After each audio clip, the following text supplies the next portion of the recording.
nandito kami sa Calaca, Batangas. Naabutan na kami ng ulan. Papunta pa kami ng Batangas City. So itong barangay na ito yung barangay Salong. Dito sa side na to, may bangka. Ayan, kasi tabing dagat to. So magta-travel naman kami papunta ng Batangas City.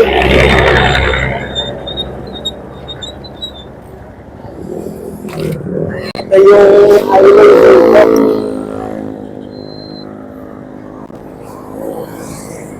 So yung kabilang side, papunta yun ng Bawan.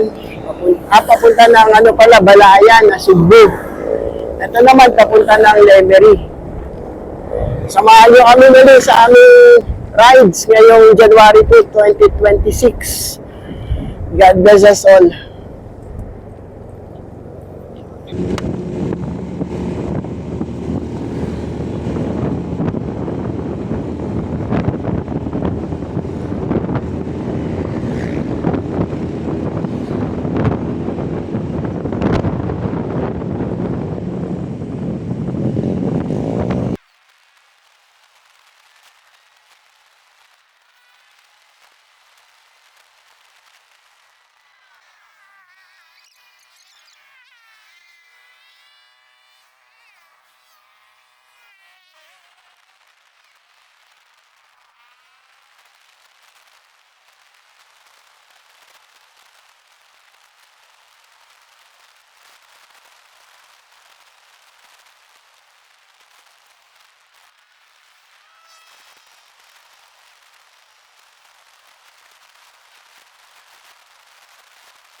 Dito sa kanan namin, meron ditong mall.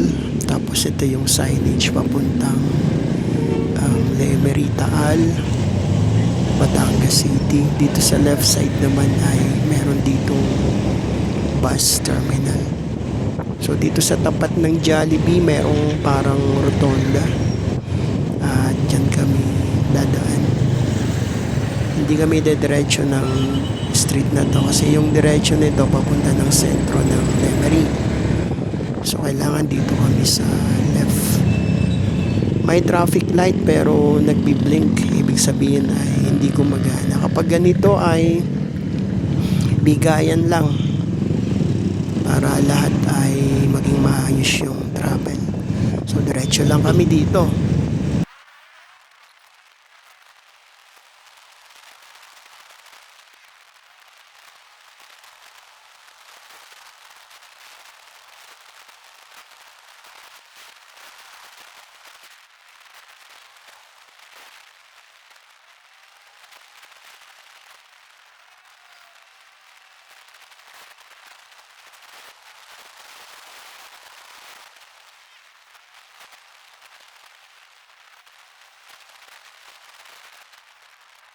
Itong intersection na to, yung kanan, papasok yan ng Taal. At dito naman sa kaliwa, ito yung padiretso ng Batangas City. Pero may mga bayan pa rin na mga madadaanan bago makarating ng Batangas City.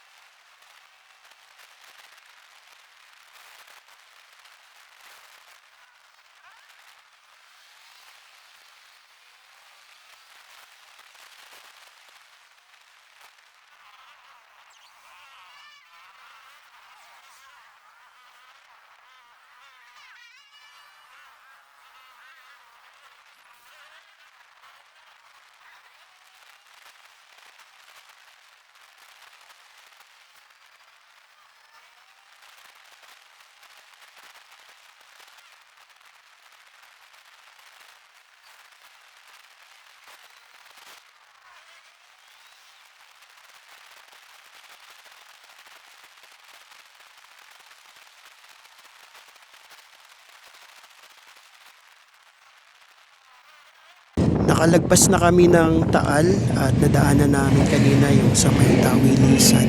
Papasok yun ng lake ng Taal. Tapos nandito kami ngayon sa Santa Teresita. Dito merong intersection. Yung kaliwa, papunta ng Cuenca, San Jose, Lipa City, papuntang east. Tapos itong direction na to, ito yung papunta ng Batangas City. So kung papunta kayo ng Lipa, Cuenca, yan yung left side na yan. Pero dito kami, diretso. At papunta to ng Batangas City. Stop lang ng mamang enforcer at may pinapatawid lang siya. So ito ay lugar ng Santa Teresita at may mga ilang bayan pa kaming madadaanan.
Ito naman ang bayan ng San Pascual at diretso pa rin kami dito.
Nandito na kami sa Batangas City.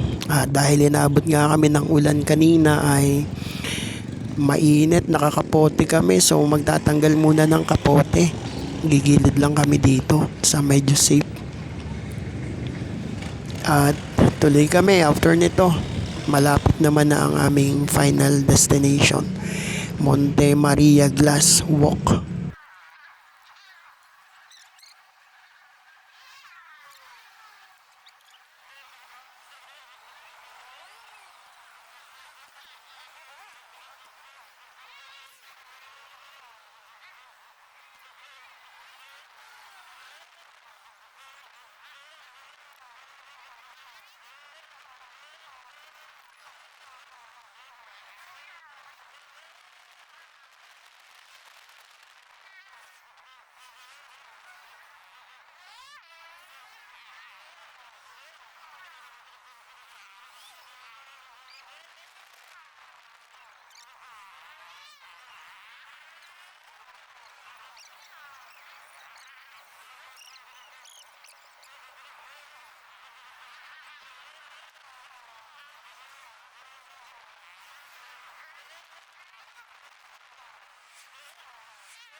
Ito ang unang barangay na daanan papunta ng aming final destination, Barangay Libho. Sa bandang dulo nito ay kakanan kami. Tapos dire-diretso lang. Maraming mga zigzag road mamaya na mga madadaanan.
Medyo hindi ko napansin yung camera kanina, nakatagilid na.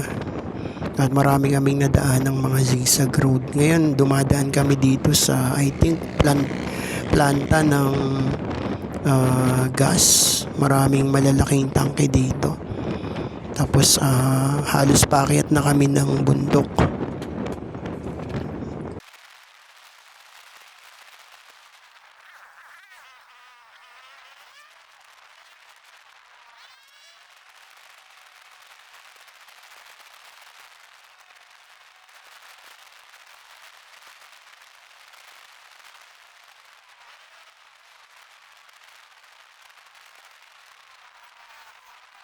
May mga part dito nakitang-kita na yung dagat at medyo pababa naman.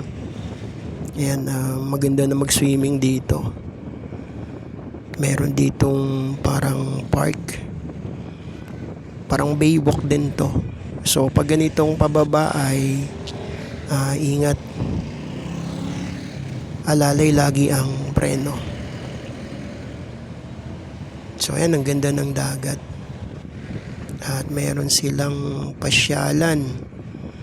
May mga tao na namamasyal dito sa gilid ng dagat. May mga nagpapahinga, may mga motorista din. At yun, malapit na yung pupuntahan namin. Medyo tanaw na mula rito. So, ride safe mga ka-rider. At lagi tayong mag-pray sa bawat rides natin, bawat travel, para ingatan tayo ng Diyos sa ating mga biyahe. Napakagandang pagmasdan ng mga nature na ating mga natatanaw, dagat, bundok, mga ulap. Kaya ang Bible verse natin ngayon ay Genesis chapter 1 verse 1. In the beginning, God created the heavens and the earth. Pasimula pa lang ay ang Diyos ang lumikha ng langit at ng lupa. Lahat nating natatanaw sa kalawakan, Diyos ang lumikha. Lahat nating makikita sa lupa, ang Diyos ang lumikha.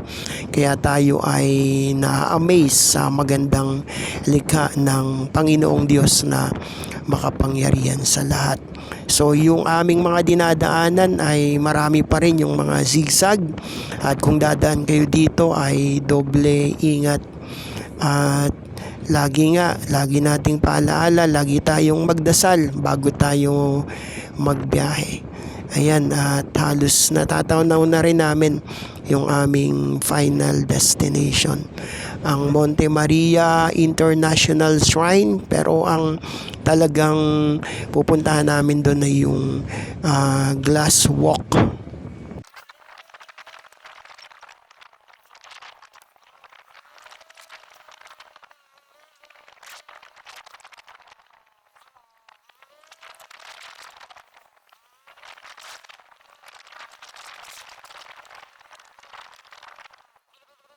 May mga kumpol dito ng tao, may mga motor. So ito, nagkaroon ng aksidente.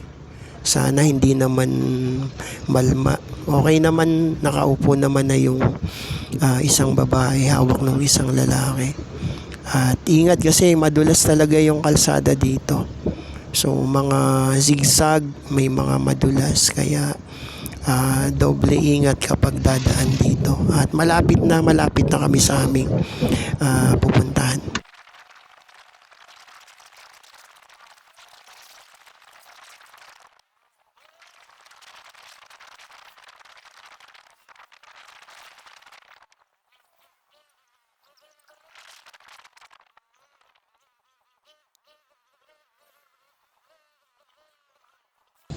From Manila, nandito na kami ngayon sa Monte Maria International Shrine. Maraming salamat sa lahat ng mga patuloy na sumusuporta sa ating YouTube channel, Pinoy TV. Pagpalain tayong lahat ng ating Panginoong Diyos. Ride safe mga ka-riders. God bless us all.